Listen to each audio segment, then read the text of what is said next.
Hello. In this video we are going to talk about Kirchoff's current law, Kirchoff's voltage law, and solve one circuit, this circuit, using both of these laws.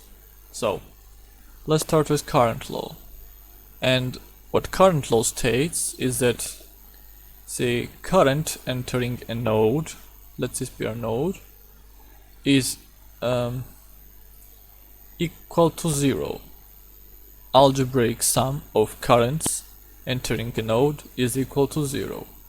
This means that if, let's say, 5 amperes is entering this node from this wire, then the same amount of current should be leaving from both of these wires.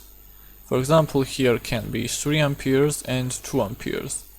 And this means that 5 ampere is entering a node and 5 ampere is leaving the node. And that's why, for example, if you wanted to put equation and this was I1, we would put I1 is equal to, let's say these are I2, this is I3. I1 is equal to I2 plus I3. Or another way to put it is like I1 minus I2 minus I3 equals to 0. And this is algebraic sum. So that explains the current law, and I think it's very simple. Like, for example, if you had 4 ampere here, like 5 is entering and 7 ampere is leaving. What? This is impossible. You can't have 5 ampere entering and 7 leaving. Or like if you had 1 ampere here leaving and 3 ampere here leaving, and then you have 5 amperes entering a node. And where does this one go? It doesn't just stay in place, it does not disappear. So this kind of scenario is impossible, and that's the current law. And now let's talk about Kirchoff's voltage law. So what this is the following. The algebraic sum of voltages around a closed path is equal to 0. So let's say the current through this loop goes like this, the clockwise direction. This means that voltage source is producing power. The current is leaving from plus sign. But since convention is that current goes from plus polarity to minus polarity, this for sources is basically means that it is supplying energy, it is supplying current. So because of that, for the algebraic sum we have minus 5 plus, now what is the Ohm law? We know that R equals to V over I, hence V equals to R times I. So voltage here is 3 times I.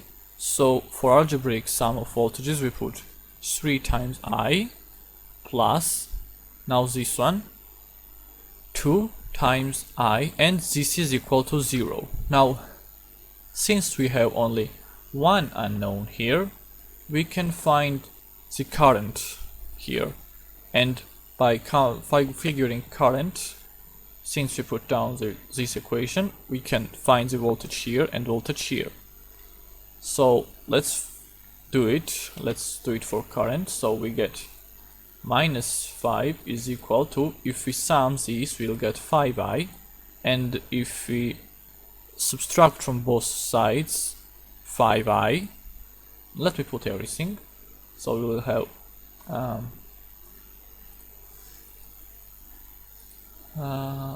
plus 5i. Now this leads to equals minus 5i, and hence I is equal to minus 5 over minus 5, which is 1. And now we can check this using Ohm's law. We have resistors in series, so this would be equivalent circuit if we had only one resistor and 5 ohm here. So if we want current, it is equal to V over R.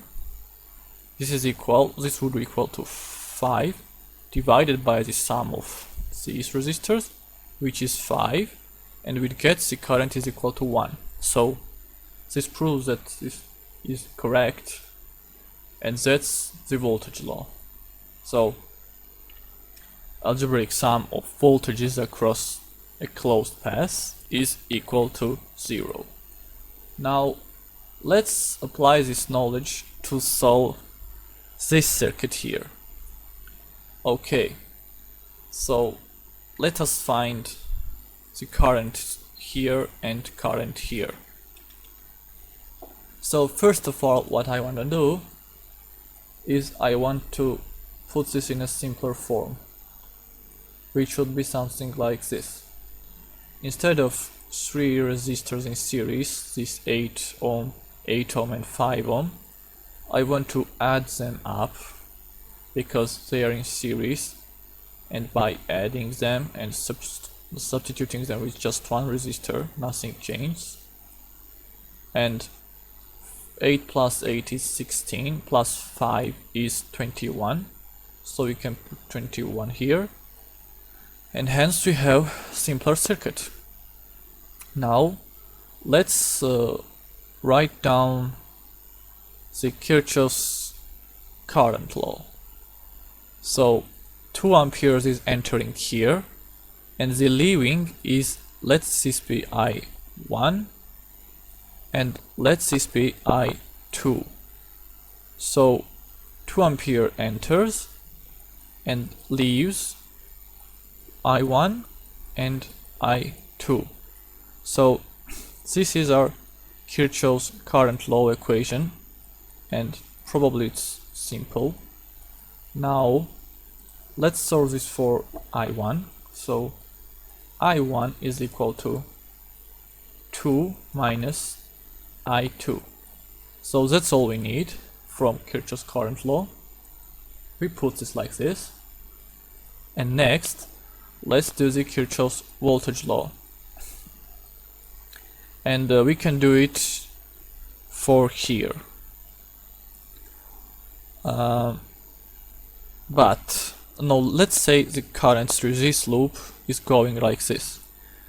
And from previously we know that this is with minus sign, because current is going like this. It is leaving from plus sign, so we put, so we have for voltage law we have minus 12 plus, no, actually minus, because the current is going like this, and no, I mean actual current is going like this because of I2, but we took for us, so for voltage law, that current goes like this.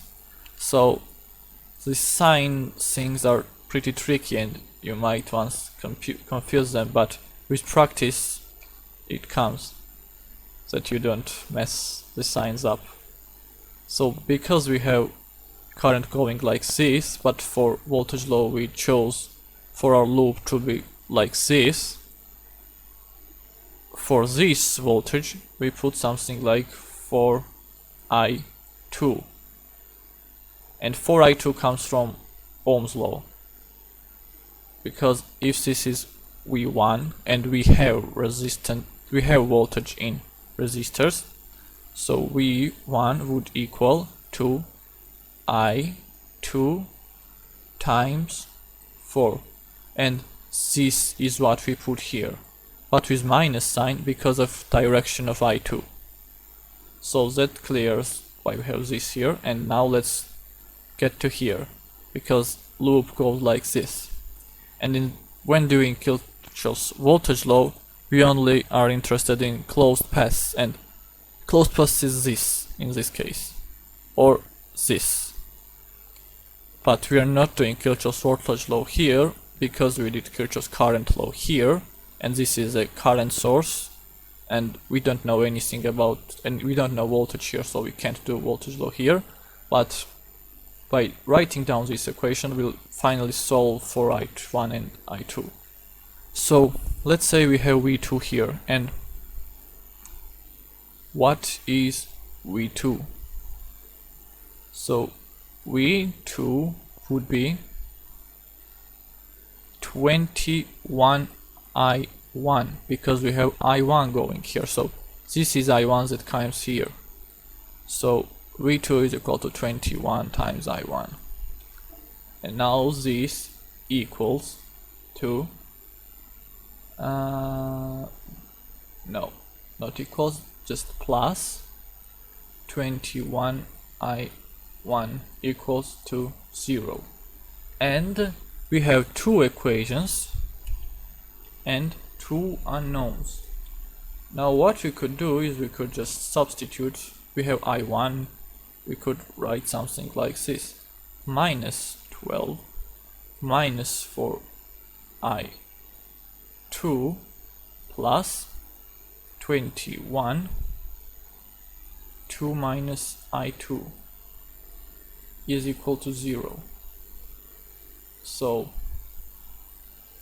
to continue solving, we have minus 4 plus 42 minus 21 I2, and I forgot I2 here, and this equals to 12 because I added 12 to both sides, and this became 0 and this 12. So I have 42 here. These two add up, and that makes 25I2 with minus sign, and let's add 42 to both sides. This equals to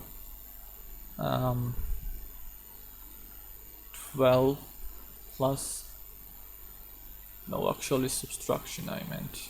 We have plus here, so we subtract 42 from both sides, and 12 minus 42 is equal to minus 13.